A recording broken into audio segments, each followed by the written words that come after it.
Hello, everyone, and welcome back to Industry Perspectives. I'm your host, Ainsley Bowden, and tonight I'm talking with Chris Johnston. Now, Chris runs secondplayer.net. He has also hosted the Player One podcast since about 2006, so he's been covering the industry a long time. He also worked at a little publication called Electronic Gaming Monthly, EGM, which we grew up with many in our era and was a staple of our childhood. So I've been looking forward to speaking with Chris about his perspective on the industry, modern gaming coverage, some history and some fun stories that he can tell given his experience. So let's go ahead and get into it.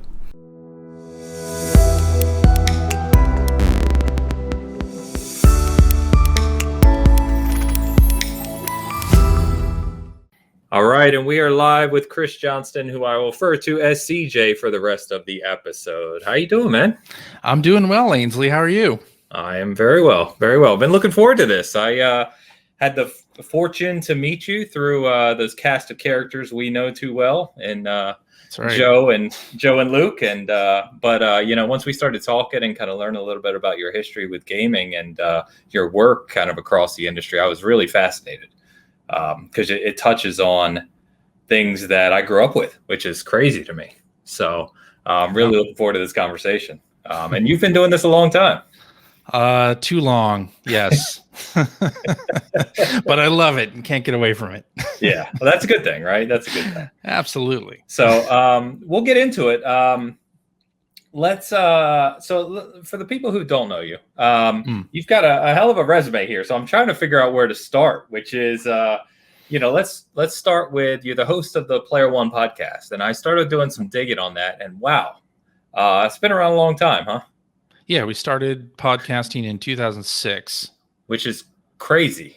Yeah. To me, thinking about it, because, I mean, you have to be one of the kind of oldest regular gaming podcasts out there. You have to be. Yeah, we're probably one of the older ones that are still going. Yeah, the CADcast was before us, and then there are a couple others that are still kicking around. Gamertag Radio, I think, was around around that time. But yeah, 15 years coming up this year. That's a long time to be doing anything, and we've only missed like 1 or 2 weeks in our 15-year run. So wow, it's crazy. Yeah, that is amazing. That is amazing. So very cool there. And then I should offer you congratulations because I noticed that you just got a new career role, right? I did. Yeah, I'm working freelance with Enhance Experience, and that's been a fun opportunity. So looking forward to doing stuff there with them. Yeah, and you're doing user experience, right, or UE, which is and if you're not familiar with Enhance for the viewers here, is that they worked on Res Infinite and Tetris Effect Connected, right? That's right. Yep. Yeah, that company. Yeah, pretty amazing. So yeah. What one of the things I was really looking forward to in this conversation is just kind of insight into some of the things that go on at various aspects of your kind of experience here, because I feel a lot of people who talk and live this stuff on a daily basis, even those ones, a lot of them who do podcasts or shows or articles, what have you, they still don't really have any experience in the industry, right? They're covering it from an outside perspective. Yeah. And so I always find one of the things I really enjoy, probably is just the geek in me, I guess, is speaking with people who have done things within the industry so you can learn the true experience of what it's like. So for this new role where you're director of user experience at Enhance, what does that entail? Like, what are you actually doing for Enhance? And what is expected of you, I should say? Well, I don't want to talk about what I'm doing at Enhance specifically, but I can talk about what I have done in the industry previously. Before this, my regular gig was Adult Swim Games, and I was at that company for 11 years. Okay. From 2007 onward. So similar role or something completely different? It's similar. Yeah, it's similar in that at Adult Swim, it was a very small team and everybody kind of doing a little bit of everything. And for me, as we started doing more and more games there, I started focusing on, things like game feel, difficulty ramp, things like that in the games. And we'd have, testers play, and I'd play games, and we'd have some sort of rudimentary analytics on a lot of the mobile games that we did, Sure. and really like suggest things and sort of gut feel, sort of give our comments to developers. So that's it's sort of what a user experience director would do. So I'm continuing that sort of work. Okay. Yeah, fair enough. Oh, excuse me. So I think one of the things let's pin that for a second, because I want to come back to that and answer some questions of you from your perspective there, because I think that'll be good. But you're also involved in Second Player, right, which highlights gaming podcasts. And so I just wanted to kind of call out all the things that you're currently doing, because I think it's important for that context, which seems like a lot, by the way, as well. It's kind of a lot. Yeah. Yeah. So let's go ahead and go further back then, going way back. So when you were first kind of growing up, and we just joked about prior to going live that you and I are nearly the same age, only a few months apart. That's right. So for the seasoned gamers in the house, what got you originally into gaming? What kind of fascinated you with that? Was it very early in your life, like some of us, or was it not till later? And what was it? Oh, it was very early. Okay. Yeah. I loved video games from a pretty early age. I was a child of the 80s, and at that time when I was growing up, we had a lot of birthday parties at Chuck E. Cheese or Showbiz Pizza in the Midwest. Showbiz, yeah. So played a lot of arcade games, and my family used to go to this ice cream parlor called the Purple Cow in Chicago, and they had a bunch of arcade games, and they had some of the best ones there. They had Popeye, Donkey Kong, Pac-Man, and the Star Wars sort of sit-down Atari game, and Crystal Castles as well. And so that's like that sort of like weekend family outing to get ice cream became, I'm going to also get to play some video games. And that was a pretty fantastic thing. I loved playing those games. And somebody who was playing Crystal Castles actually showed me a level skip trick in that game where you can go from level 1 to like level 30 or something. And I was like, oh my God, I know this secret thing. This is amazing. Like, and I became sort of fascinated with just games and gameplay from there. Yeah. So it was right around, when the crash happened. So my family didn't have a home video game system during the Atari time, but when the crash happened, we bought an Odyssey 2 for like nothing. It was fire sale pricing, and it was like $5 per game or something like that. It was super cheap. And so I played a lot of Casey Munchkin and Pickaxe Pete and like these sort of knockoff games at home, and but loved them all the same. Right. And then of course the NES appeared. Yes. A few years later, and I remember seeing Super Mario Brothers for the first time at a friend's house, and just became enthralled with Super Mario Brothers.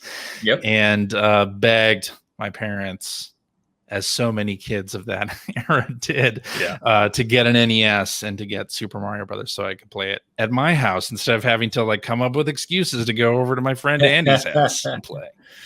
Yeah, very, very similar. It's kind of funny, actually. And it feels like I've had this conversation with a lot of people of our era.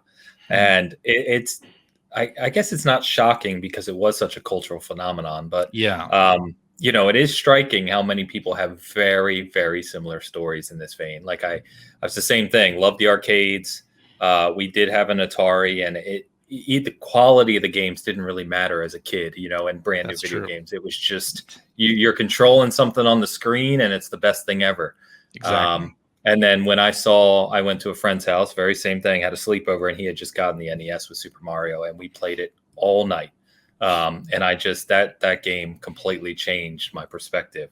Now, I never had an NES as a kid. My mom didn't have a lot of money, so I got a Sega Master System the following year. Okay. So I grew up a Sega kid. But yeah, I mean, the impact that Super Mario Brothers had, I think, on kids around our age is just, it cannot be overstated. Immense. Yeah. It brought a lot of people together too. Like, people you wouldn't normally hang out with. They have an NES, or they're going to be playing Punch Out or whatever, and suddenly you're hanging out because you want to play games. Exactly. That's kind of when I at least I feel, maybe it's just biased for my history, it's kind of when that whole kind of gamer geek culture began. When they really kind of started forming groups because of that, right? And no one else that had paid attention to the NES or anything really cared. It was a new thing that just the geeks did. It's true. But yeah, great days. So where'd you go from there then? So did you have kind of the typical, let me ask it this way. Did you always stay into gaming, or was there a period of life where you kind of fell off in your teen 20s and then came back, or were you just, that was it? You were always into it from that point on? Always into it from that point on. Okay.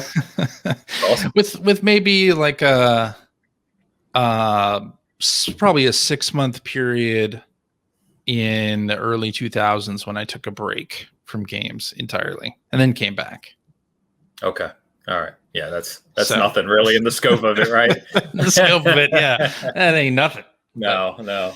So did you have a similar kind of arc as many of us then? You kind of went through all the console generations playing and buying as much as you could, and did you ever get into PC? Was that a thing for you? Never got into PC gaming, I think, until very recently. Sure. In the 80s, 90s, there was just a lot of technical stuff that came with gaming on PC. Like, it's true. It's a lot harder. What type of sound card do you have, and what type of graphics card do you have, and is your monitor a specific, like, is it EGA, SVGA, VGA? Like, what exactly? So like that whole thing just went over my head. Like, I just don't like a lot of that technical cruft. So I stayed a console kid, even though I did have a computer at home, but we had an Apple II GS, and it didn't really play a whole lot of games. Yeah, no, it had some learning games, and it's monochrome color. That's about it. Exactly, Oregon Trail and Math Blaster, and that's exactly it. Math Blasters was exactly what I was thinking of. That's funny. Yeah. So what? I'll just throw this out there then. What's your favorite game from our childhood? Do you have one? Favorite game from our childhood? I'm gonna say Super Mario Brothers 2. Wow, that's a rare pick, I would say. A rare pick, yeah, I know. out of everything, 2 is usually the odd one insert out. Phrase here, the one that's the exception. Yeah, and I mean, at the time I didn't know that it wasn't actually designed to be a Mario game or anything. I just accepted it as the next Mario, and it still blew me away. I remember at the time, before it came out, Nickelodeon had this kids news show, and they were going to have a segment on Super Mario Brothers 2. So I recorded it on a VHS tape, and I wore out the tape watching that back until the game came out. It's like, I can't believe I'm going to be playing this soon. And I think I even grabbed the NES controller and mimed as if I was playing it while all the footage was running on screen. It's great. It's just a very exciting game, in part because the graphics looked so different from Super Mario Brothers. It looked like a cartoon suddenly. And I just love how that game plays, even though it's very different from every Mario game after it. It just feels original and fresh, and I would love to see Nintendo go back to that style, that sort of rule set, and they've stopped just short of doing that in Super Mario Maker 2. But I'd love to see them revisit that style. Yeah, that's cool. Yeah. I like when people have kind of unique picks like that I don't expect. Because, I hear a lot of kind of the usual, right? Obviously, Super Mario Brothers had the impact on us, and then usually you hear it's either 3 or Mario World, and typically even myself, I pick Mario World. But that's cool. Very cool. Yeah. So the other thing we haven't touched on yet, and the thing that really fascinated me when we first talked online, when we were playing Sea of Thieves, I think it was. That's right. Was that you worked at EGM. I did. So Electronic Gaming Monthly, for those younger listeners who may not know what the hell we're talking about, was was kind of the gaming magazine, or one of the top gaming magazines, for a very long time. In fact, I still have some EGMs that I've had for 20 plus years, maybe 30, who knows. But so you've talked about, obviously being a gamer and through your life then. So when was that your first video game job, or how did you take the love of games into an actual kind of job at that point? And how old were you? Well, there are a couple of interesting things with this. So yeah, go for it. I lived in the Midwest in the Chicago area, and that's where EGM was published. And there were a couple different video game companies around the area too. And I always wanted to get into making video games. I thought that would be a really fun job, but I'm terrible at math and programming. Like can't do it. I'm not an artist in any way, shape, or form. Yeah, you're narrowing your options here. Narrowing the options, exactly. So I started thinking about, well, what can I possibly do to like get in on gaming? And in 1991, there was an article in Video Games and Computer Entertainment magazine that a monthly column that was like 1 page long that highlighted newsletters or like fanzines that other gamers were making and publishing themselves.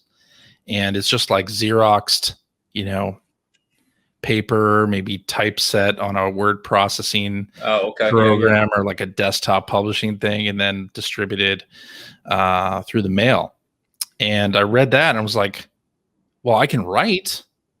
Like I read a lot of video game magazines and I'm very familiar with their style of writing. Like maybe this is a thing I could do. So I was 14 at the time, and I just started doing a zine, and like I sent away for some that other people had been doing, and started up my own, and did that for a couple of years. And at the same time, I also like took some kind of summer class at the local community cable access channel. Okay. When I was 14, and I always wanted to go to CES, the Consumer Electronics Show, and they used to hold 2 of those a year. One was in Vegas in the winter, and then the other was in the summer in Chicago, where I happened to live. So in 91, after I had taken this community public access channel class, I was like, maybe I can like pitch them on hey, I'll bring my family's camcorder, and I'll record some footage at this show, and we can edit it together and put it on cable access. And they were like, okay, let's do that. So I got a press pass, a media badge, to go to the Summer Consumer Electronics Show in 1991 and record the experience on my family's camcorder. So I went there to CES with my dad. He drove me down to McCormick Place in Chicago, and we went to the CES show, and they have signs everywhere like no one under 18 is allowed in, blah, blah, blah, blah, blah, which they do at E3 as well. Yeah, they do. And I was like a 6'3", 14-year-old.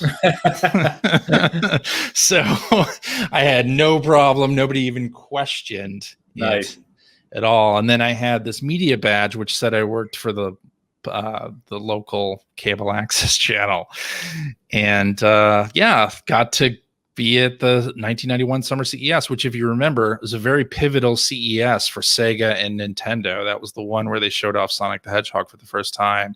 Okay. And that's the one that's written about in Console Wars as, Kalinske and Al Nilsson like making flyers of the price for the Sega Genesis like overnight. Like, this is a very pivotal sort of show that I happened to get into when I was 14 years old. Yeah, because the Super Nintendo at the time was coming. It was, and that was the first show. That was the debut of the Super Nintendo in the US too. Yep. And it was just amazing. So I got to that show, and did a little segment for cable access, and then also started writing about that in my zine. So I wrote about video games just in this newsletter, and I would send issues to EGM and GamePro and like all the big magazines, just like not really not expecting anything out of it, just like being proud of this thing that I wrote in here. Check this out. Like not expecting anything at all. And then Steve Harris, the editor-in-chief of EGM, called me up.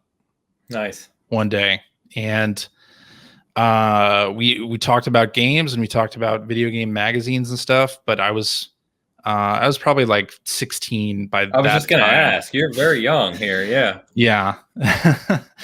And then when I turned 17 that summer, so I was between my junior and senior year of high school, I got a job at EGM for the summer. Wow. Okay. Yeah. That was my first like professional video game job, but sure. I worked at Babbage's. Yes, I remember Babbage's. Yeah. When I was 16. So I worked at Babbage's for a while. I had a friend that had a job there, and I interviewed and worked there as well. So that was a lot of fun. Again, for those listening who may not know what we're talking about, Babbage's was before GameStop took over all the retail space. You had stores like Babbage's, Electronics Boutique, Walden Software. You had a bunch of different stores that were pretty similar, really. Pretty but similar. Babbage's was one of them. Yeah. This was before the pre-owned software days too, so only new stuff. Yeah. But yeah, so then I got a job there in the summer of '94, and it's funny because before all this happened, when I was in junior high, which is now like years before this, so I was like a sophomore in junior high, 7th grade. My English teacher, we had an assignment to write a business letter. Okay.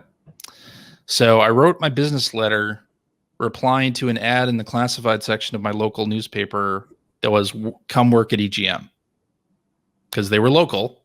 They were like 2 towns over. So in my local paper, they had one ad in there. So I wrote my business letter and then sent it off to EGM. Of course, I didn't say that I was like 13 at the time or anything like this.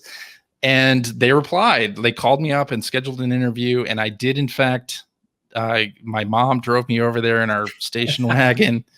And when I got there, they realized that there's no way they're like a 13-year-old, whatever. But I still like got to go in the office of EGM. And at the time, that was just amazing. Like seeing consoles like the Super Graphics or the PC Engine, like stuff that I'd only read about in EGM, like being able to see that stuff and then meet some of the people who worked there. It was just like astounding. So that was before all the fanzine stuff even happened. Okay. I got to visit the office. It is kind of weird. Yeah. But, yeah. So how long? So you did kind of writing there. I mean, was there anything specific, or was it kind of a group effort to get the magazine published on a monthly basis? When I started there in '94, I was doing the letters section. Okay. I was doing the arcade section, and I wrote Quarterman. Did you really? While I was there. Yeah, that was the first thing that they had me do on my very first day was write the Quarterman column for the first issue of EGM 2, which was a sister publication to EGM, and they did that so that they could publish twice monthly. And it's with the same staff, by the way, so everybody's just working twice as hard.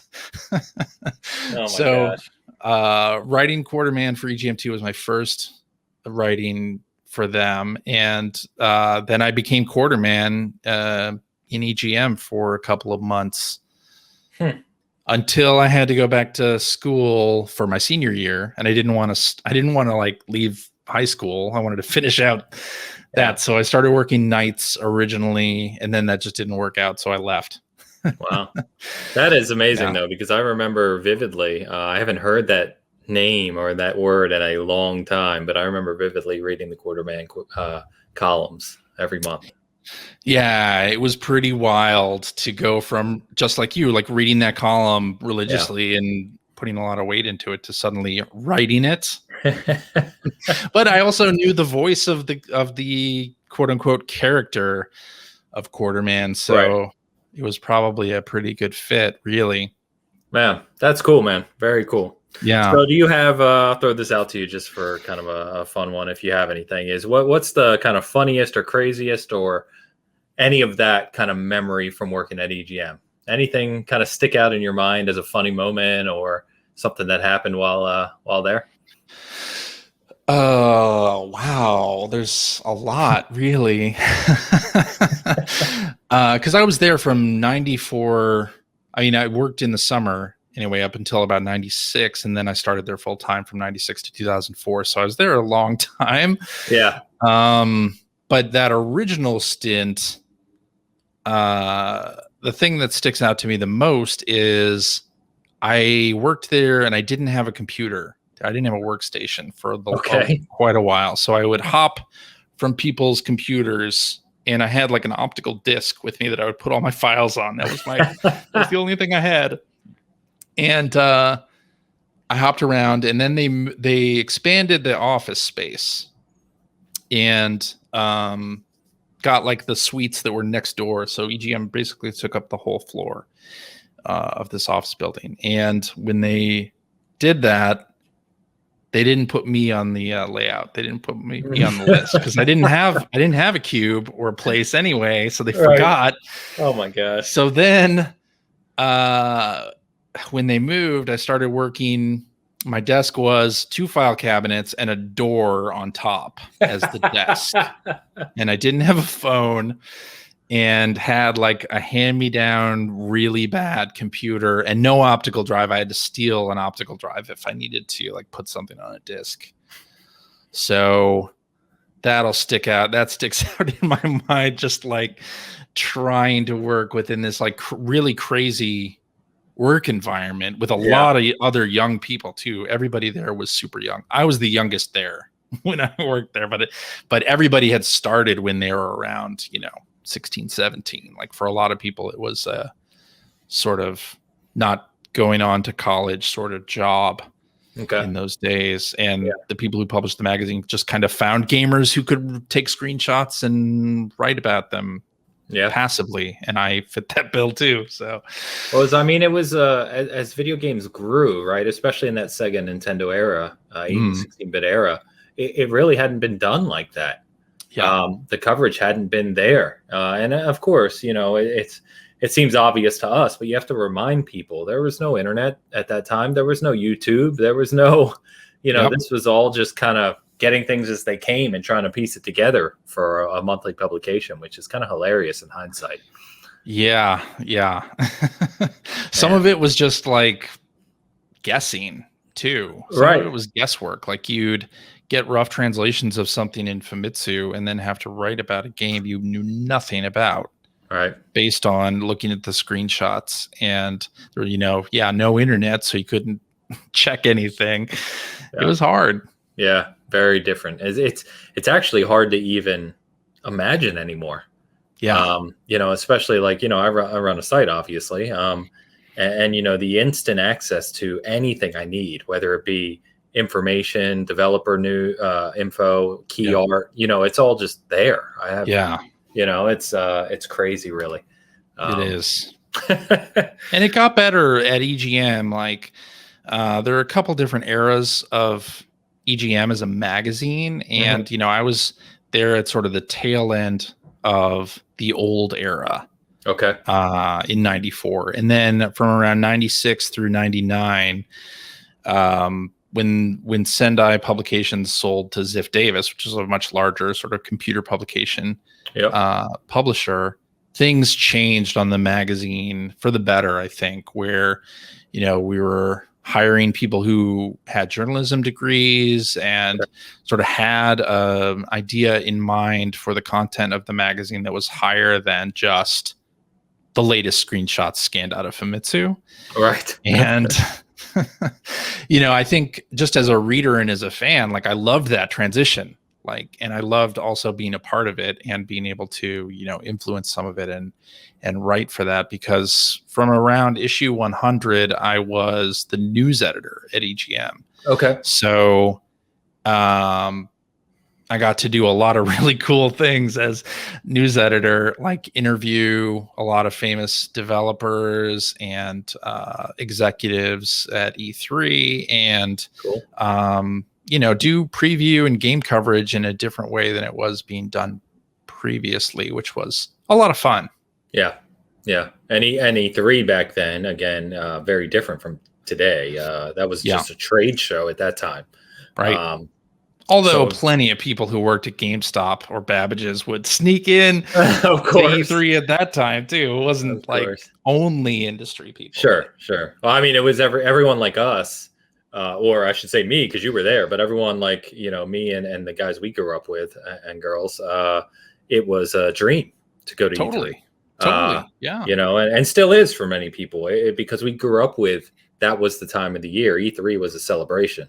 And it was a celebration of the thing that we loved, that we were the outcast for loving, So, very. I still think of it that way. Like, even after I, was working at Adult Swim Games and had to work at the booth, I still loved it. I still thought it was fantastic. And, yes, I was tired at the end of the day from standing the entire time. And I had a lot of meetings and whatnot, but I still loved it as a show. Like, it's just a great focal point for the year. Yeah. So even when I would hear people on podcasts or on Twitter say like, "Oh, I can't wait for E3 to be dead," I'd be like, "Well, what are you talking about? This is a great show. I can understand the fatigue that comes with working the show as part of the industry, but you kind of have to like step back and think about, you're working in games and it's an important medium, and a lot of people would love to be where we are and doing this for a living." So I never really understood that stance. Me neither. It feels like a selfish stance. Because I speak to a lot of people overseas. It's just part of the Twitter gaming community. My family's overseas. And so I speak to a lot of people, especially in Europe, and their dream is to go to E3. Totally. Because they grew up just like us, kind of reading about it, and over the past however many years seeing it and just wanting to be there. And I've only gotten to go 2 years now, and we had big plans for last year before the pandemic. But in 18 and 19, I was with some people where it's like, it's okay and whatever, and I'm like, I just love the spectacle of it. I just love being there. I don't care if I get anything special or if I do anything crazy. It's just, being there, being part of it. I just love completely. And at E3 2018, that was the last show that I went to. Sea of Thieves had just come out. Obviously, I was a big fan of that game. From the time it was released, I got to say hello to the executive producer, Joe Neat, at the show. Me too. And thank him for making this amazing game. And they had like a panel. Jeff Keighley was doing like a side thing where he would have different conversations. Yes, the Coliseum. Yes. So there was one on Sea of Thieves, and I timed it so that it was after all of my meetings. And I had a Sea of Thieves t-shirt at the time. And after my meetings were done, I ran into the bathroom at the JW Marriott, changed my shirt into the Sea of Thieves shirt, and went to the Coliseum talk about Sea of Thieves. And then afterwards, like, met and talked with some members of the development team. I was fanboying out like crazy. It's like, I think that's one of the best parts, right? Totally. And I think what people don't realize, and I've actually said this to people, is, there are some of those kind of executive types and what have you at the shows that are just there because they have to be. But for the most part, I would say the developers and the people in these companies, they're grown-up fans as well. Yeah. And when you talk to them, it's like two kids just chatting about video games. Even these people you see on stage and you think to yourself, oh my God, I'll never get to talk to that guy, you know, and then you meet him and it's like this, you're just chatting about games. Exactly. It's just, they just happen to be in a job that puts them there, That's right. But I think that's one of the best parts. I've got so many pictures and conversations I've had with people I never would thought that I would have met, and people who've made games that I grew up with. I met in 2019. I met oh my God, I can't believe I'm blanking on his name. Mortal Kombat's creator. Ed Boon. Ed Boon, thank you. Good Lord, that's terrible. I can't believe I blanked on his name. But I ran into Ed Boon and got a picture with him. I'm like, man, I used to play. I played tournaments in MK1 and MK2. It was a huge part of my life. Yeah. And so to just stand there and just chat with him for a second was amazing, Totally. Yeah.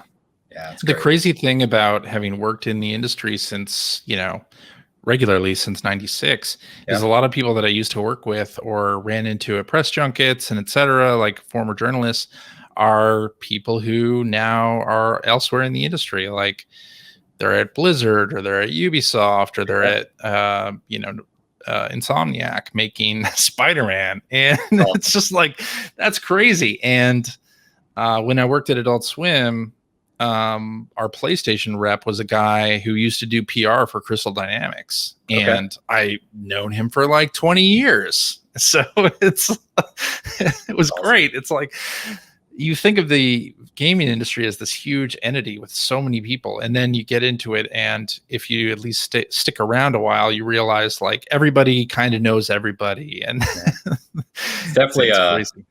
I don't want to say clique because that puts off the wrong connotation, right? But it definitely has that feel of like a big family. Absolutely. Yeah. Very cool. Very cool.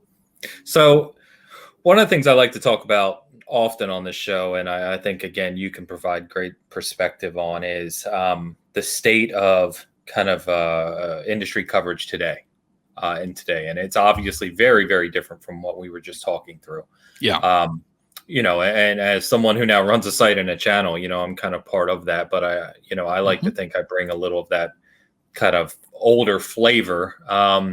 But one of the things I often feel, and I will promise not to go on a rant here for the audience because they've heard it too many times, is that I believe that a lot of the coverage we see today that escalates in terms of viewership and stuff is done from a controversial standpoint.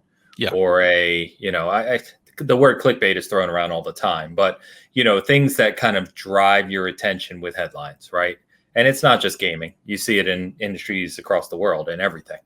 But I wanted to get your thoughts on that. I mean, some people challenge that a little bit, but I think overwhelmingly there's kind of this agreement that, sadly, controversy, however you want to word it, kind of drives a lot of that today. And do you feel that? Sure. Do you see that? And do you agree that, that's kind of happening? Or what's your overall thoughts on what you see today and how gaming industry is covered versus, how it used to be or how you think it should be done? I definitely agree that a lot of gaming coverage has sort of swayed towards clickbaity negativity, as well. Yeah. Especially on places like YouTube. Like there are so many videos that are like, why this thing sucks, or here's why gamers hate this, or like people who their whole shtick on YouTube is being negative. Yeah. And why this is terrible. Exactly. Like why you shouldn't buy this or a thing you like sucks. So I usually don't call it. Well, I sometimes call names, but I click on.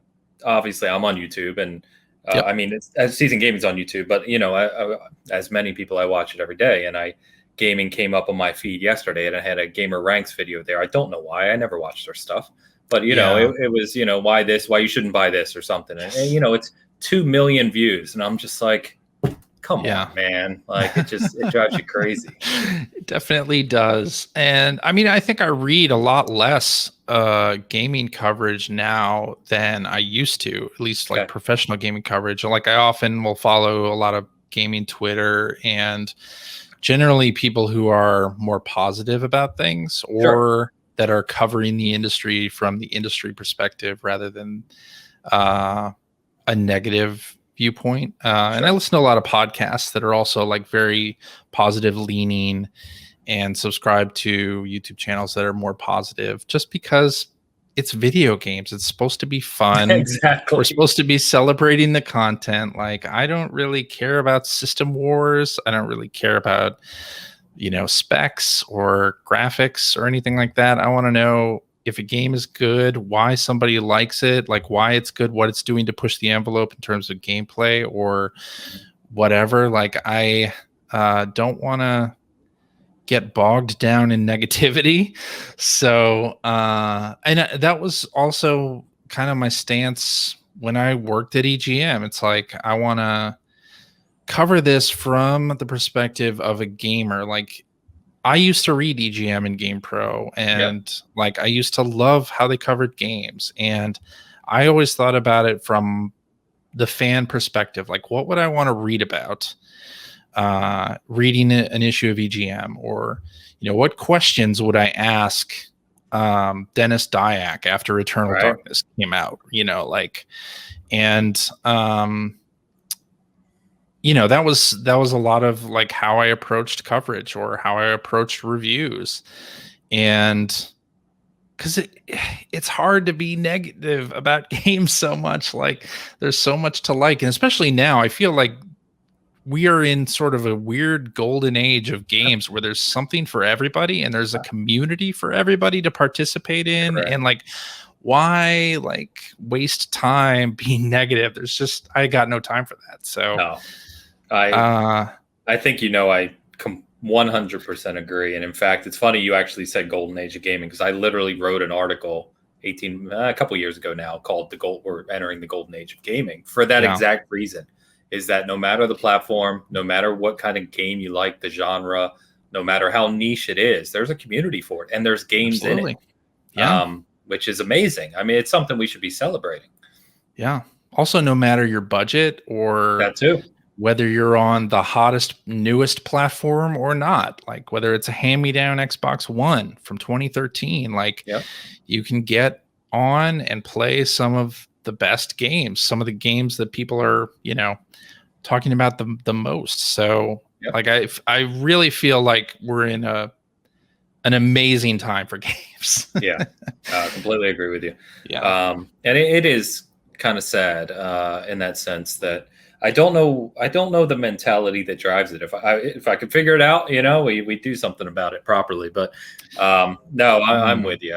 And what I was going to ask too is, do you feel that, because we mentioned YouTube and Twitter, and we're on there all the time, right? And this instant kind of access and quick hit, on info is good in a lot of ways. A publisher or developer can tweet out something, it rapidly spreads, and everyone has the update on where this game is, right? That's a good aspect of it. But at the same time, my feeling is that the advent of that and the growth of things like YouTube, and as you likely know, there's even mandates from some of these publishers and coverage companies for their staff where videos have to be a certain length. Don't make the video more than 5 minutes or 6 minutes because it's not going to get watched. And I think that's really detracted from the overall conversation or narrative that discourse would probably be a better word that people like you used to have about games. I think it's really kind of there's no depth to the discourse that happens anymore. It's very surface level, either just this looks great or this is trash and move on, and it's very disappointing to me. I don't know if you agree with that, if you think YouTube and Twitter and the other kind of social media aspects have had that impact.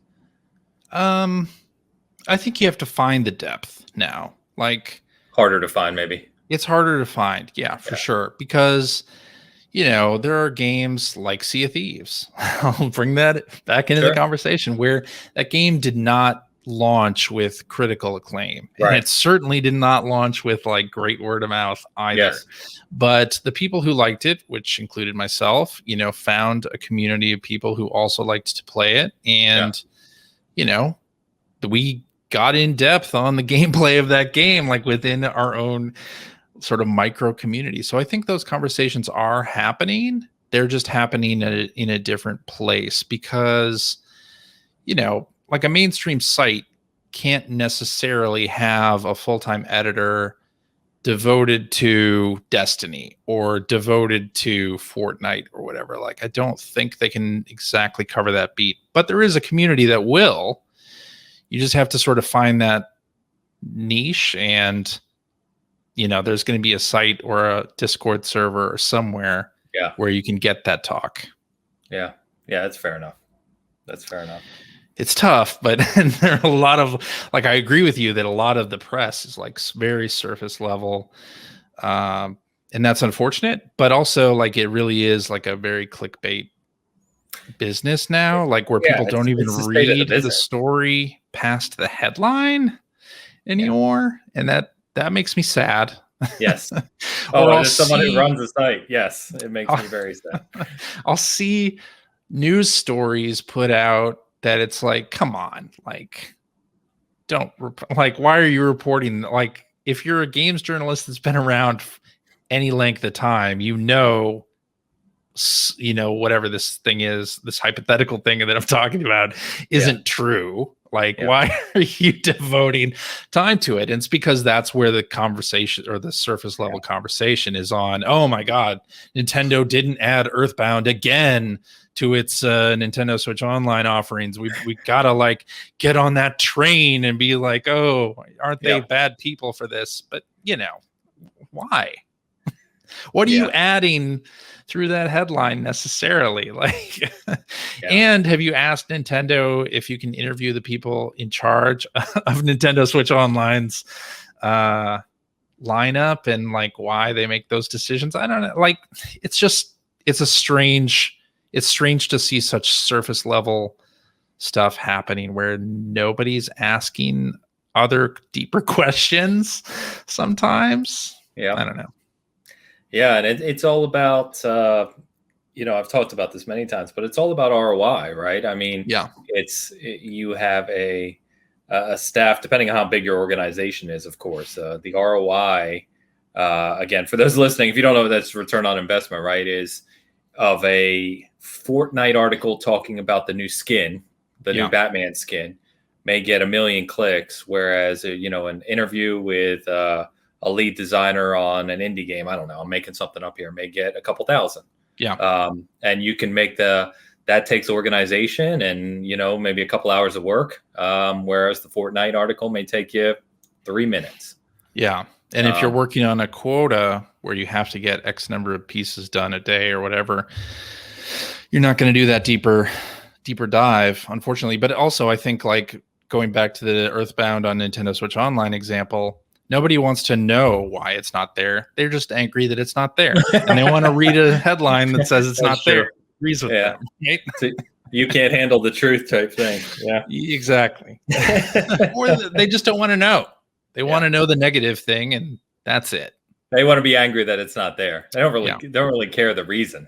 Yeah, exactly. I mean, that's what the same sort of reaction I think people have to game reviews on some anticipated title before they come out. It's like, I'm really looking forward to Ratchet and Clank, and if the game gets a 2 out of 5 from somebody, I would be surprised. I'd probably read that. But for other people, they want the sort of confirmation bias. They want somebody to tell them that their decisions and their opinions are the correct ones. And it's a hard thing to realize that that's not real life. And sometimes people are going to have other opinions. Like, I know a lot of people are searching for that objective review of a game, and an objective review of the game is basically a feature bullet list. Like, you can't really tell a lot. Like, reviews are going to be subjective no matter what. Like, a good review is just going to be that way. And maybe you'll agree with it. Maybe you won't. Maybe you'll find interesting points in a review that you don't agree with. Maybe you'll find points that you do agree with. Even if you really like a game, you could read a negative review and find something that you also agree with. Who knows? It's funny you bring up reviews, because I've actually had this conversation recently, because I reviewed Returnal for the PlayStation 5, and then reviewed Resident Evil Village, which reviewed well. And now I'm reviewing Biomutant, which I can't speak about yet, but I'm very anxious to.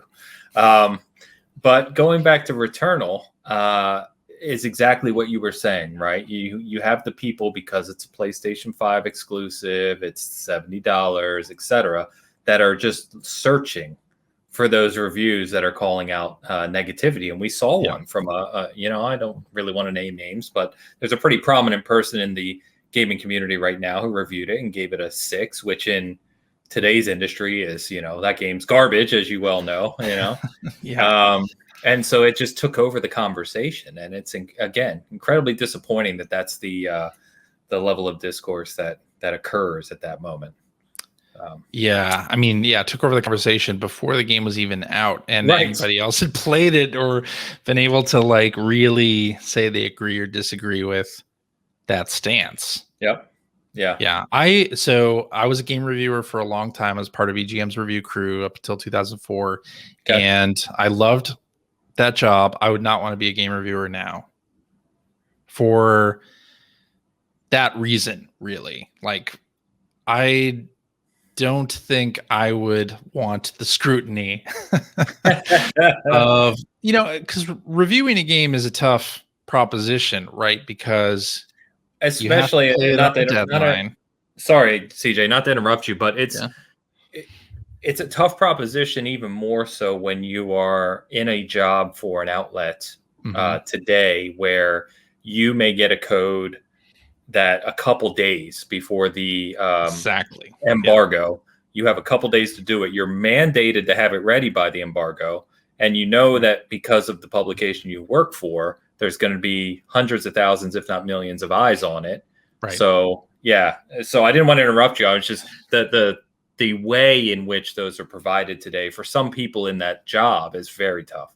Yeah, you're absolutely right. And even back in the magazine days, it was pretty similar, actually, because we had monthly deadlines. And if we got a game like a day before the magazine went out, well, we kind of have to do it because we have like a month lead time. So you had to like spend a lot of time reviewing a game, or a lot of hours in the office taking screenshots or whatever it is, like, because you had to get it in that issue so that it could come out before the game was out. Yeah, same exact problem.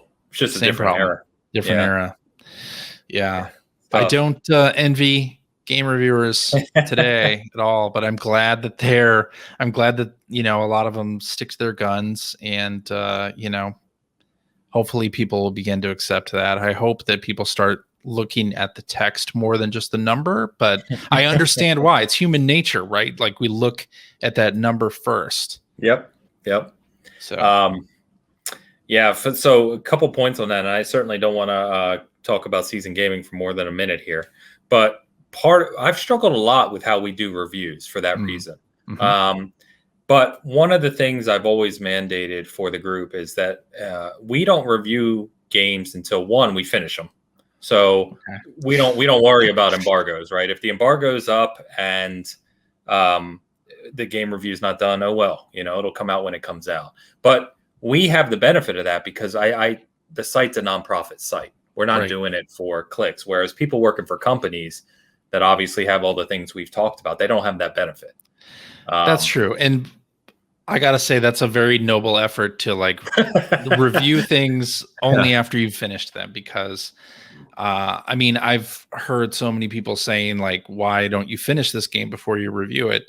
And I just think about it, and it's like, if you don't like a game, you can know pretty quickly whether this game is going to be for you or not, like pretty soon after you start playing. So to me, you don't have to finish it to form an opinion. I do think if you're doing like an overall a complete review, like if that's the thing that the site does, then yes, absolutely. But I don't think it's necessary to do that in general, because a consumer would not give a game the entire length of the game before making up their own minds.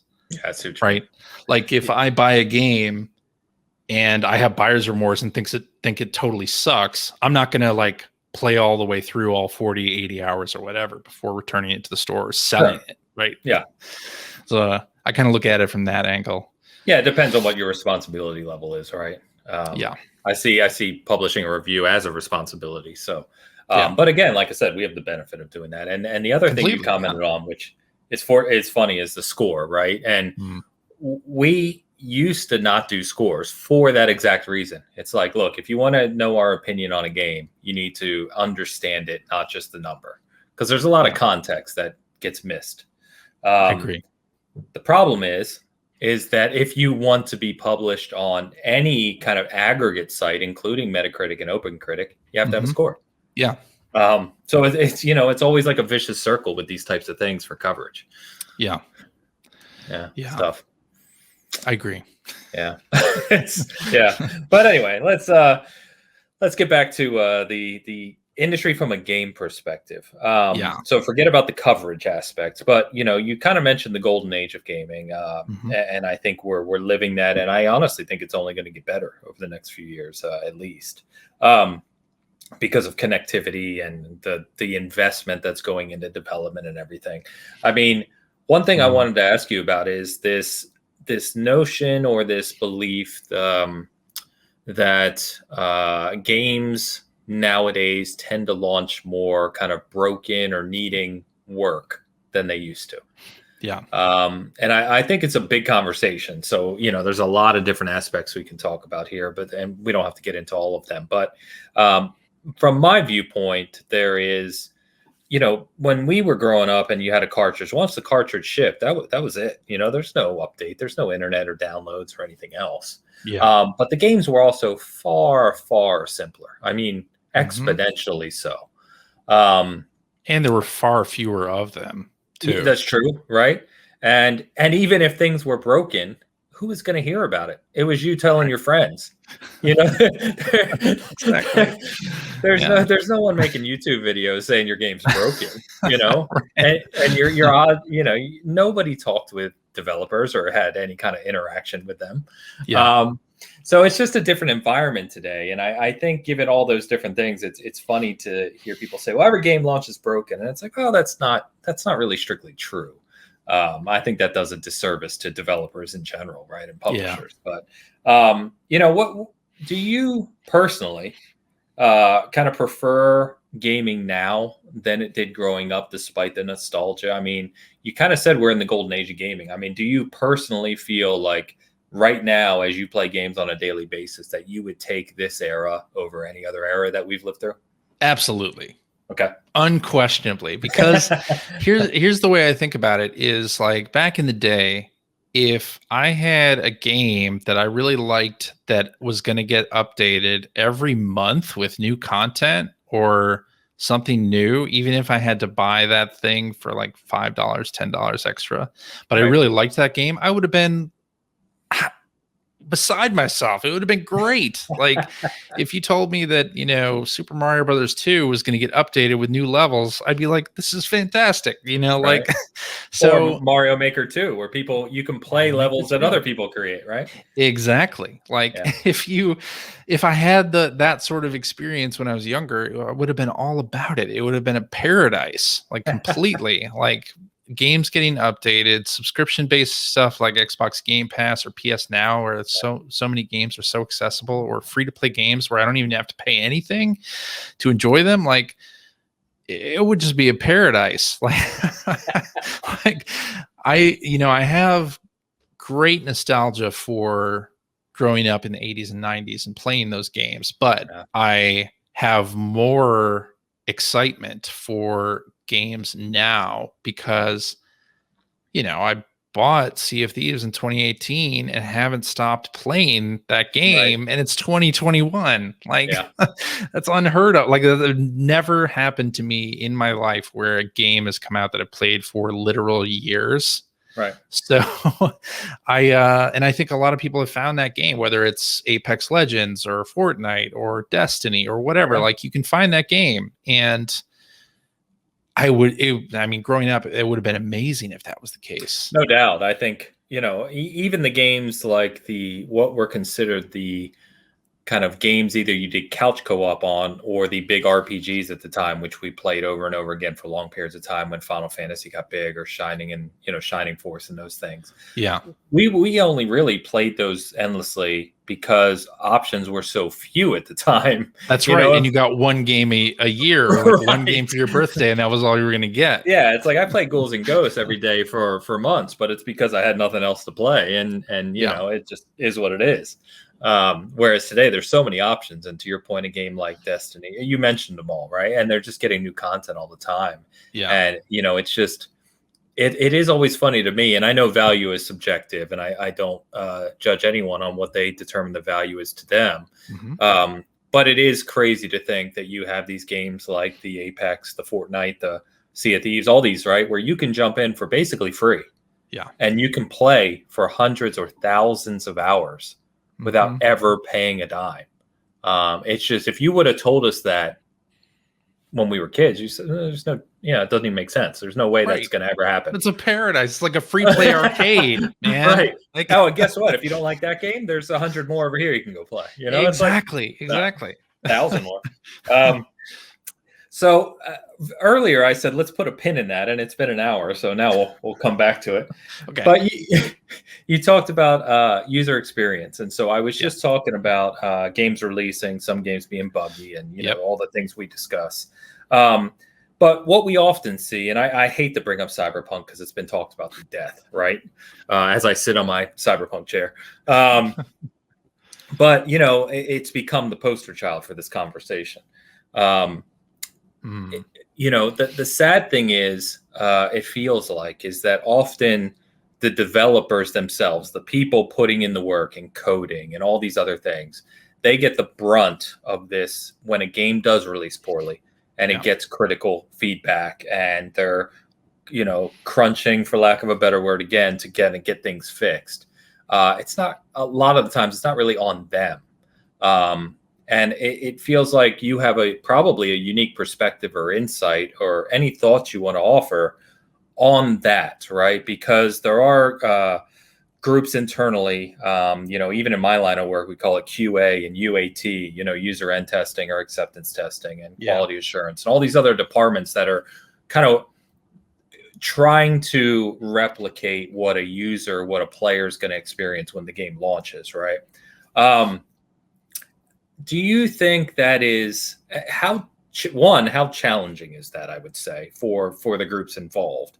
And just from your personal experience, not talking about any specific company, just your own thoughts on, you know, how maybe the industry could approach that better, or do they? And there's just kind of unique cases where executive level decisions are made, which end up with these scenarios like Cyberpunk.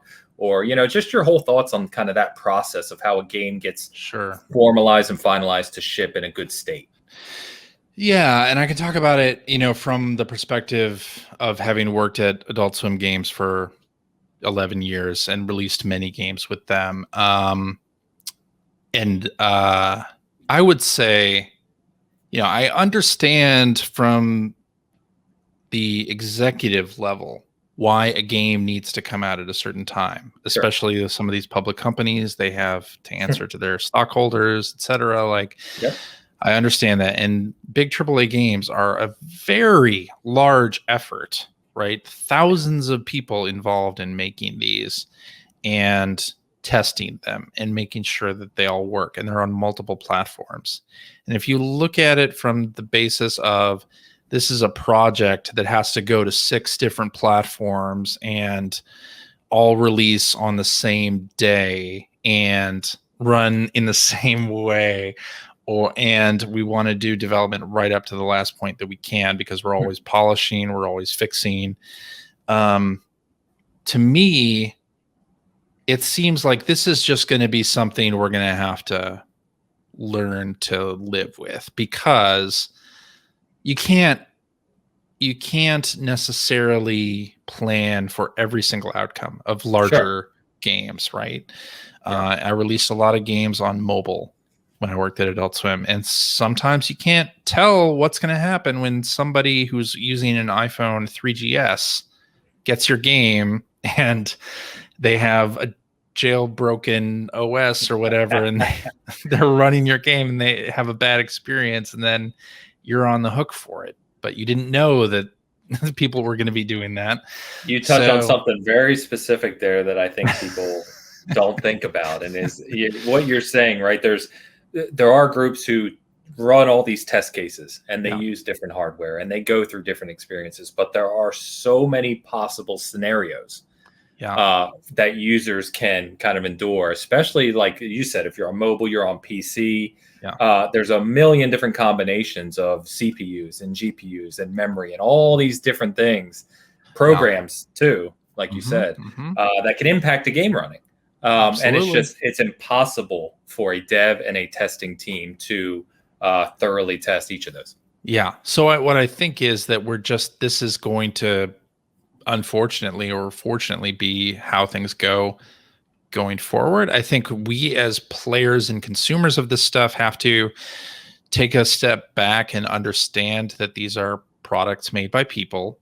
And, there are a lot of people who are like against crunch, but then also want the games to be perfect when they come out, and you kind of can't have both of those things. So which Not do you unless want? You have unlimited money and time, which nobody has. That's right. Yeah. Like I just think that we're past the point where, what the final game will be 15 years from now ships on the disc when the release date happens. Like, that's just not going to be a thing. It doesn't matter if you're making an indie game or you're making a AAA game. I don't think that's just going to be, that's not the future of games. The future of games is being able to update things and being able to fix use cases that you couldn't come up with in testing, or like in an open world game like Assassin's Creed or something like that. You don't know like the order that people are going to do things in. You just can't necessarily test for every single outcome. It's just an unfortunate reality. So like I sympathize with the developers and the QA people, and even to some extent the executives that have to make the decision to push the thing out the door. It's a tough decision. And, I launched a game on mobile where we had an update that deleted everybody's progress. Oof. And that killed that game dead in one day. Dead. So I have some experience with that sort of backlash. Now, that was a long time ago, 2013 or so. But I have a lot of some of these Returnal devs are feeling right now, because that was happening. Yeah, I have a lot of sympathy for that, just as a consumer. Like, these are projects and people are behind them, and they can't plan for every scenario, unfortunately. Yeah, and people think it's like, oh, you're a developer at this studio, so you're responsible. It's like they don't have a concept of how those things work, or that it's a normal company with very different departments and many departments and people that all have kind of this chain, if you will, to make something successful and work properly. And it's always interesting to me, because it's really no different. Well, it's different in what they're doing, but no different in concept to any other company, right? Like, say you work in a warehouse, and you stock shelves, but then someone gets the wrong box at their house. It's not your fault, right? But it seems like the pitchforks come out for anyone working at a developer, and it's like that guy had nothing to do with whatever you're talking about. I mean, I think it's something consumers don't need to know about, honestly. But I think if developers and publishers respond in a understanding way, because obviously your consumer has spent the money to buy your product. Correct. They expect a certain thing, and that's totally within their right. But if something is broken, you have to explain why, and also get on a fix as soon as you can, and try to make it better as soon as possible. Looking back at Sea of Thieves, once again, they had server problems in the first couple weeks of that game's release. Nobody really remembers it now, but there's some funny videos of the executive producer and studio head of Rare. Like, just, you can tell they hadn't slept in days, in front of a whiteboard, like telling what their plan is to fix the login error in that game. It's just like, sometimes you can't plan for that, especially in multiplayer games where like a lot of those have server issues on opening weekend. Yeah, Outriders being a great, perfect recent Outriders. example. You can't plan for that stuff though. You can simulate traffic, Correct. but when you're beta testing something, or like for Adult Swim, we did a game called Pocket Mortys, and it's sort of a multiplayer. There's a multiplayer update to it where people could connect and play, and you try to simulate it, but when actual people get on, it's totally different because they're logging on at different times and choosing different options or backing out of menus in a very erratic way that you can't do via like a simulation of that. It's just not the same. So I have total sympathy for the server engineers that have that launch these sort of multiplayer games. It's horrifying to me. As someone who I work in application development, I launch customer-facing applications for our company, and it's always a nervous thing when something is going live and you don't know what to expect. And there are, as you just said, there's things that come up that you never expect. That's right. Always. You can plan for it as much as you want.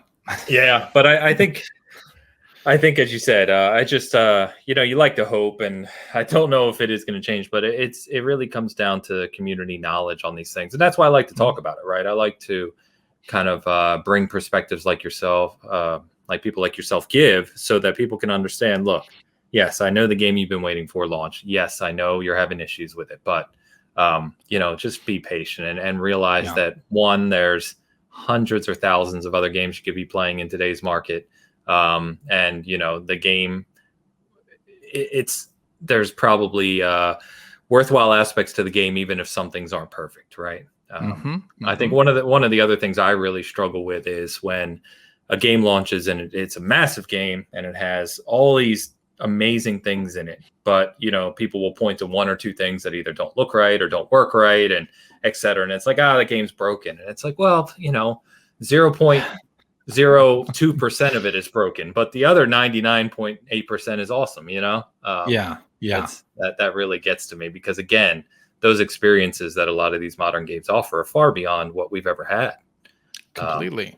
Yeah, I remember Friday the 13th, the game launched on PlayStation and PC. I remember. And this is a game that I really like. And I watched a bunch of streams of it, decided, screw the reviews, which were low. I'm going to buy this game and play it. And I had a ton of fun with it, loved it.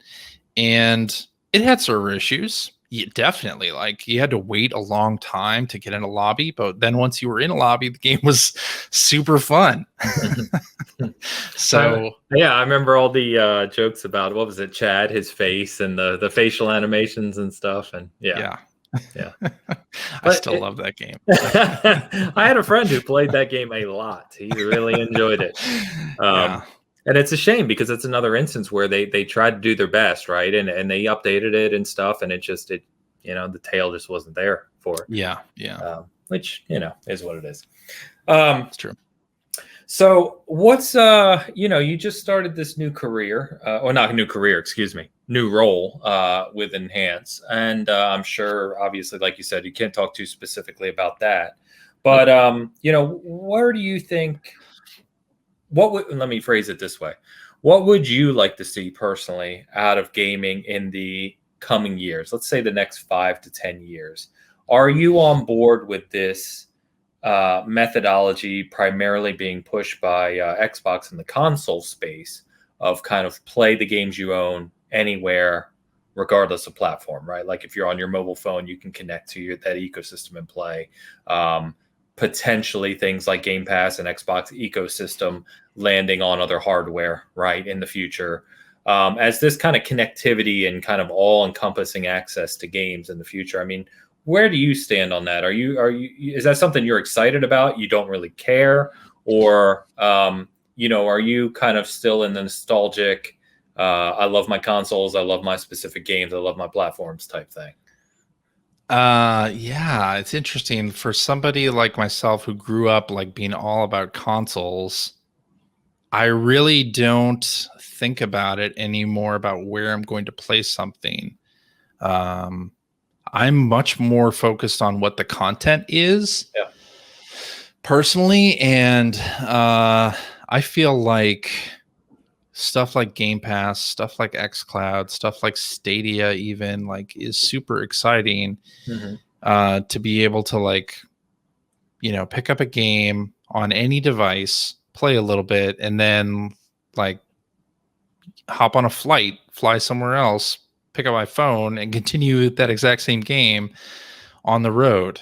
That's something that we were never able to do before unless you're playing something on a specifically portable system. Yeah.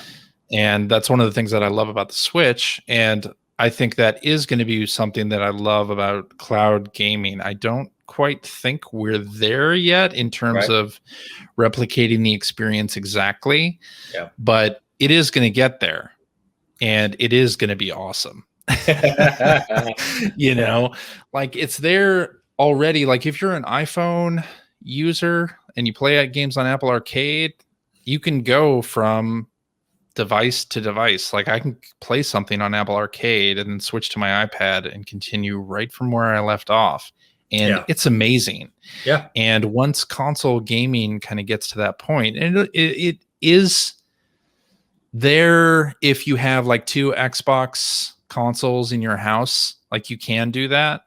You can pick it up, like go from the living room to the bedroom or whatever and continue playing. And that's fantastic too. But like when you get to also bring that experience with you to, the doctor's office or getting an oil change or something like that, and you just want to play something real quick, like that is where it starts to get super interesting. Yeah, for me, and it's gonna get good. Like I know there's a lot of lag issues and stuff. We're sort of in the beginning of that, but it's gonna get so good. In fact, I think I quoted this on one of the other episodes, but I spoke to Albert Pinello briefly about this, or he gave a quote. And if listeners don't know who he is, he was a director of hardware engineering at Xbox for a time. He's with Amazon now on Luna.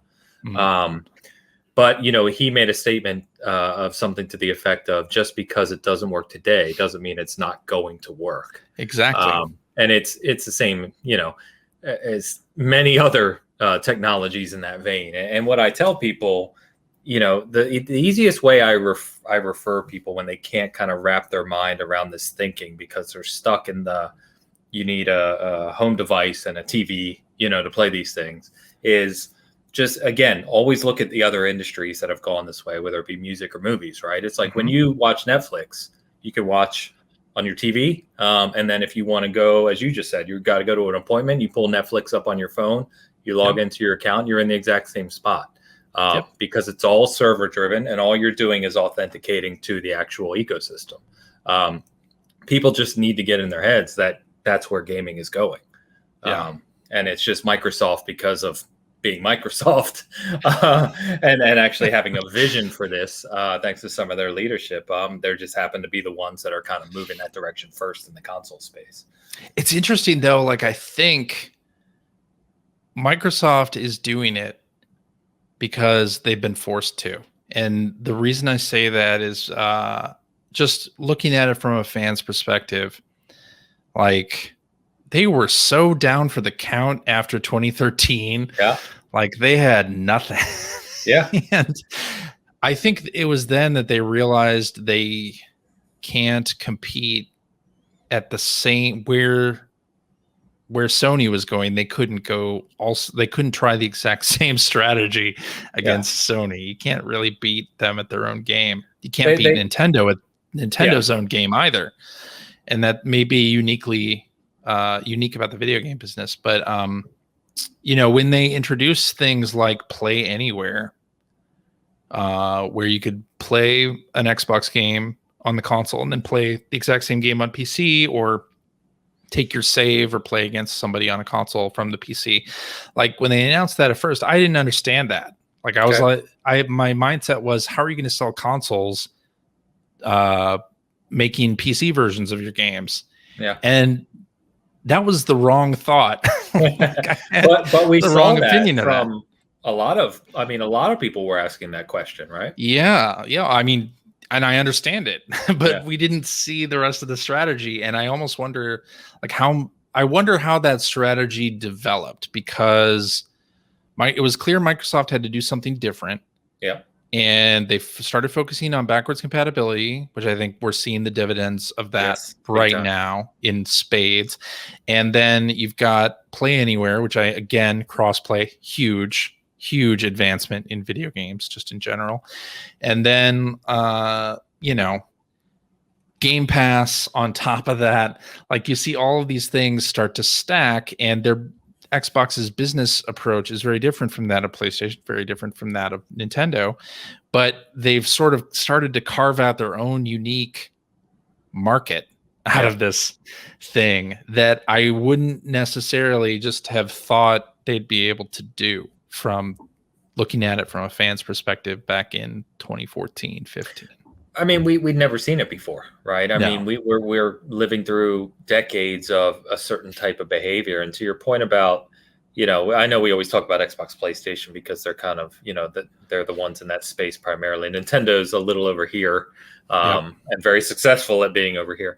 But PlayStation's brand, to your point, right? In 2013, Xbox had come off their best generation in the 360, and that was the first time I think that Sony had kind of gotten punched a little bit, in the mouth. But what we found out over this next few years, despite Xbox's stumbles and well documented, we've talked about many times, is that the PlayStation global brand, their global install base, and the markets that they're in, Xbox isn't in all of those, right? So to your point, they had to adjust, and I don't know where it came from. A lot of people credit Phil Spencer, of course, and I think he does deserve a lot of credit. Absolutely. But I don't know if it's his idea alone. I'm sure there's a whole bunch of other people talking about this direction, right, and where they should go. But I don't know. Personally, I have to think that, as I just kind of referenced, right, they looked at where music went, they looked at where movies went, and they thought this is where games need to go. It's a natural evolution, right, due to technology. I asked someone recently, you still hear people talk about physical versus digital. I asked Joe, actually, and I said, Joe, when's the last time you bought a music album digitally? And he said, I don't know. I said, yeah, because you just listen to it on Spotify or Amazon or, wherever you happen to listen to it, right? Yeah. And that's what we're seeing happen with Game Pass. It's it's not there yet where all the content is there. I don't know if it'll ever be the same, but the methodology is the same. Yeah, completely. And I went all digital in 2010. I started buying digital games on PS3 and Xbox 360 and 3DS, and I've never looked back. Like, it's been great. Like, I have absolutely no regrets. I don't have shelves of games anymore, and I'm fine with that. Because, like I was saying earlier, like, games aren't complete products in a box anymore. Yeah, not like they used to be. Yeah. Not like they used to be. And they're ever changing, ever evolving. And that's both, I mean, there are pros and cons to that, for sure. But the convenience of being able to, like, boot up the PS5 or the Xbox Series X and just jump into a game that I have on the hard drive without having to get up and, like, switch discs or anything, or like it's huge. That convenience factor for me trumps owning a physical disc, which doesn't really give you much in the year 2021. No, it's basically a key. Yeah. It's a license, right? So it's very similar. Yeah, it's even as a physical collector as I am, I mean, that's just the facts. Yeah. It is what it is. I mean, in fact, there's been games I've bought that not only have the day one update, which, if you have a disc, you have a build from like a month or two ago, right? And then you have to get the rest of the game. But there's other ones where it's literally a key. I've put in games where it's like 100 megabits. And then it just downloads the whole game. That's right. Which drives me crazy as an old school guy, but that is what it is. But that's I'm in a pretty similar space with you, going back to the conversation about where the industry is going and, the technology that drives it. And I think, some people are struggling with the idea, the concepts, the change, all those other things that come with kind of that natural evolution. But I do believe, firmly, staunchly, that within the next, 5 years or so, there will be that ecosystem where, I'm playing my Xbox games wherever I am at any time. on any device. And when I travel for work, I used to bring my Xbox One X with me. I carry it through the airport in my backpack, and those days are long gone. They're going, but they will be away. Long gone. Yeah. Yeah, I mean, I think like a lot of people like to bag on Stadia, and maybe as a platform I can understand it, but in terms of what they were trying to do, and they bungled a lot of things, but like in terms of what they were trying to do, ideas were good. It was the leadership that failed them.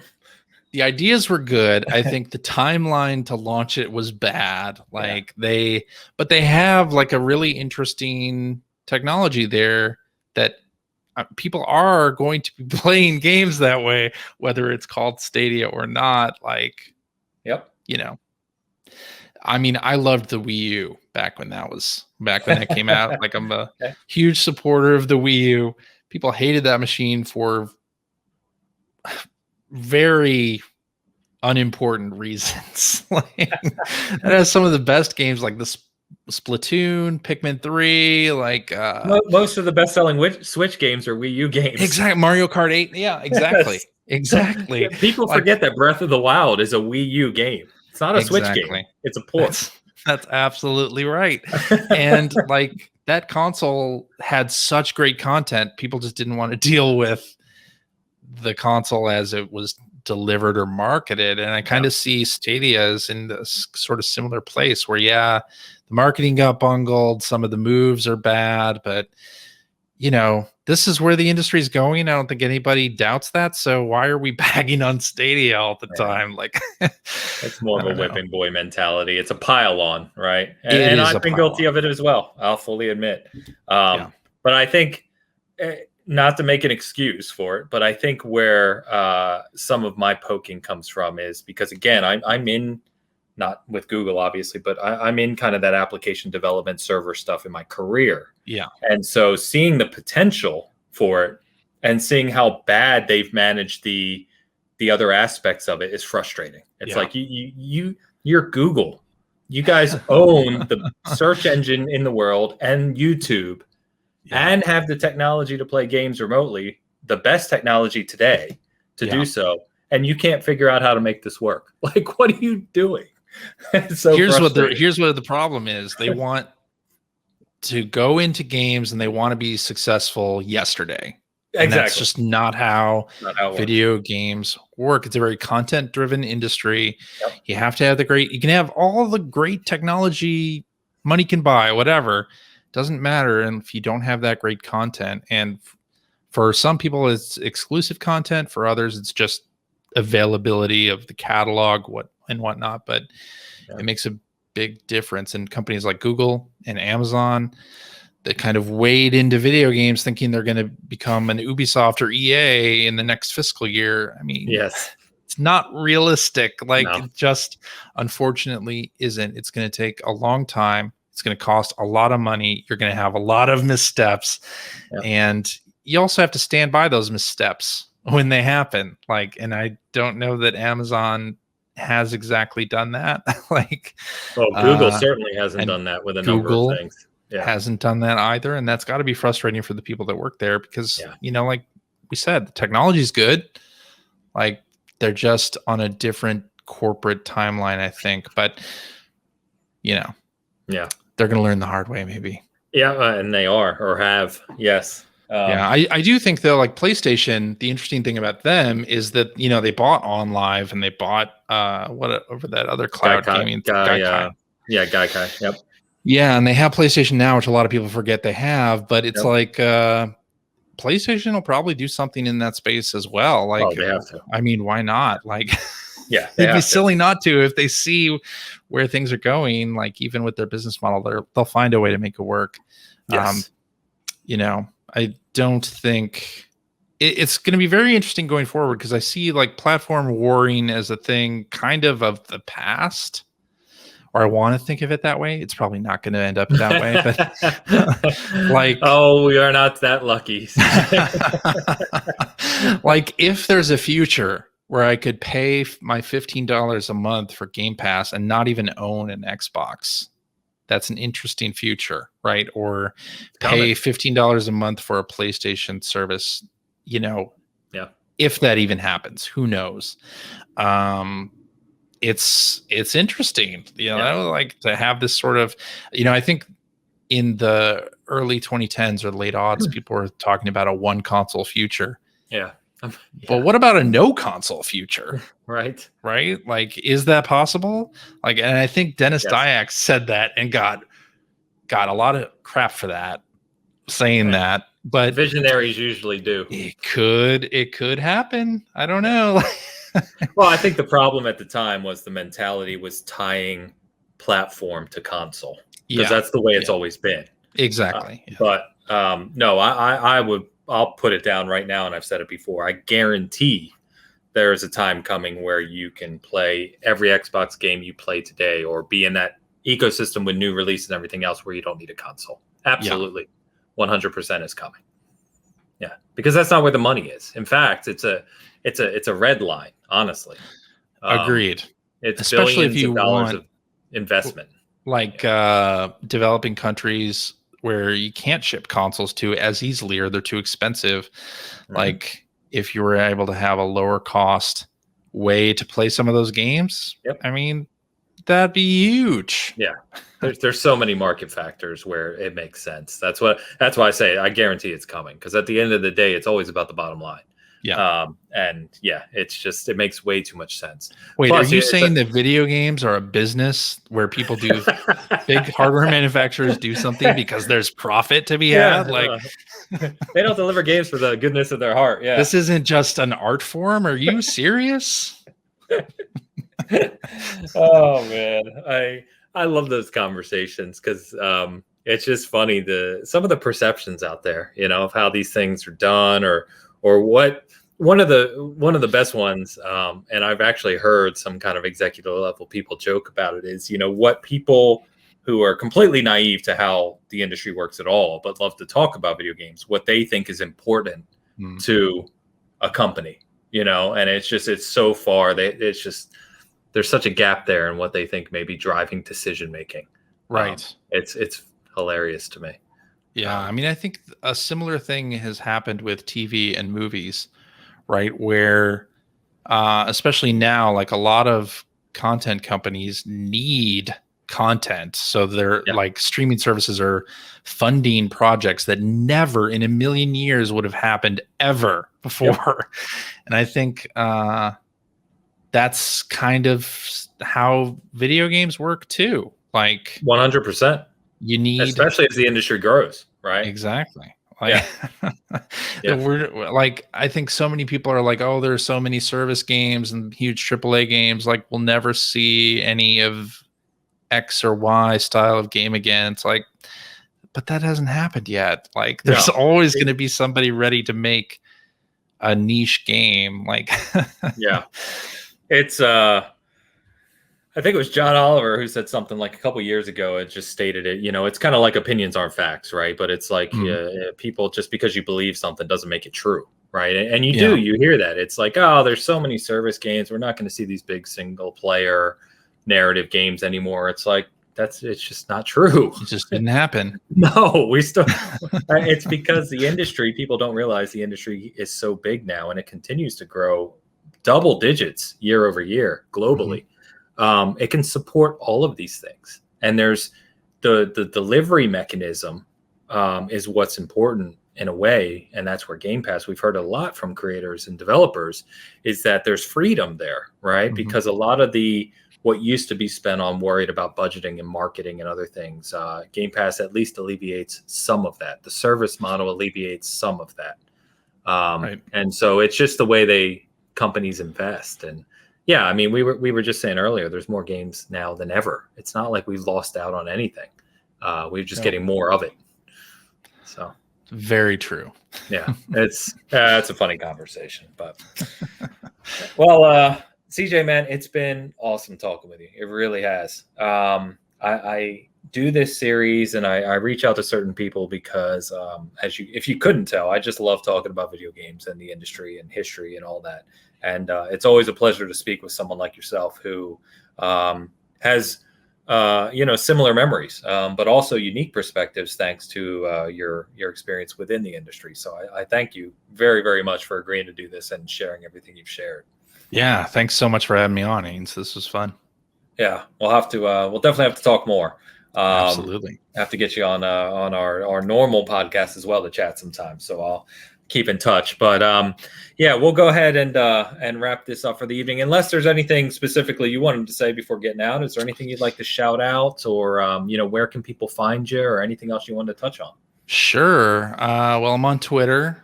My handle there is Superpac, SUPERPAC. I got that handle in the mid '90s before it meant something completely different. when it meant Super Pac-Man. Yeah, that's not what people think nowadays. That is not what people think nowadays. But I've had that handle since like the early '90s. Great. And I'm also a host of the Player One podcast. That's playeronepodcast.com or at P1 Podcast on Twitter. And then I'm also the editor-in-chief of secondplayer.net. That's a website. And then a Twitter account as well, secondplayernet. And I highlight video game podcasts and YouTube videos there. So it's awesome. That's where you can find me. Yeah, you're keeping busy, man. Yeah, it's true. Yeah, no, it's great. It's great. So as always, thank you, everyone who listens and tunes into this. This has been Industry Perspectives with Chris Johnston, known as CJ. And you can find all his information in the details below. And until then, we will see you next time. Peace. Bye-bye.